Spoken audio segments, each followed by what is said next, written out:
Hello and welcome back to our channel, Home Buying in Colorado. My name is Danielle Harvey and I am a realtor with Coldwell Banker Realty.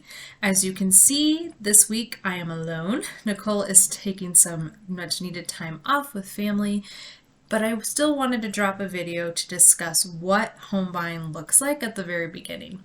So you've taken our advice and you've worked on your credit, you've understood what needs to happen, and you've even gone to the next step, which is pre-approval for a mortgage. And you've also found a realtor. You've interviewed some realtors, you found one that you feel like you trust, you've entered into a contract with them.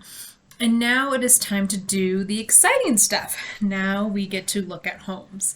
And so what I advise people to do is to work with their chosen lender and crunch different scenarios. Each neighborhood and each town that you look in, and especially each county, is going to have different taxes, different HOA fees, and that impacts your buying power. And so I advise people to crunch different numbers just from like a simple search on the internet of what neighborhoods they might want to live in. From there, I ask people to determine what is their maximum budget, what should we not look above, and really stick to that. And then we go start looking. So one of the things that I advise people to do is sit down with the person that they're buying with, whether that's their spouse or kids or anybody else, and determine their preference list and put them in order from this is what I have to have to this is what is negotiable. For example, is a basement negotiable or not negotiable?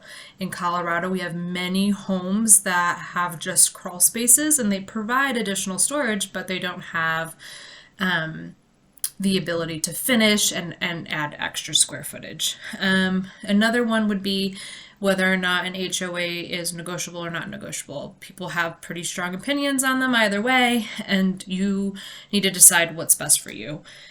Other things would be like square footage, number of bedrooms, bathrooms. Just decide on things like that before you even begin looking, and decide what you're willing to negotiate on if the price is right and what you're not willing to negotiate on.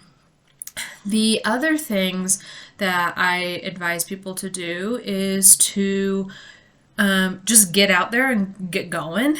And one really important thing to keep in mind is that I advise people not to tour more than 5 in a day. When inventory is low, sometimes that's pretty doable because there's not much within your budget in the area that you want to look. And sometimes there's lots and lots available, and pick your top 5 based on pictures that you find online.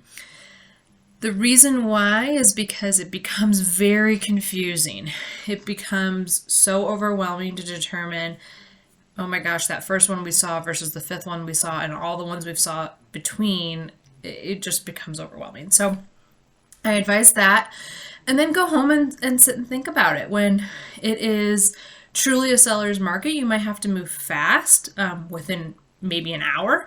But when things are just kind of sitting more than 48 hours online, then you have some time to sit on it, sleep on it, discuss it, come up with what your best, strongest offer is, and then we go from there. That is pretty much the start. I would love to talk about it in a future video, a little bit more in depth, and I hope to see you there.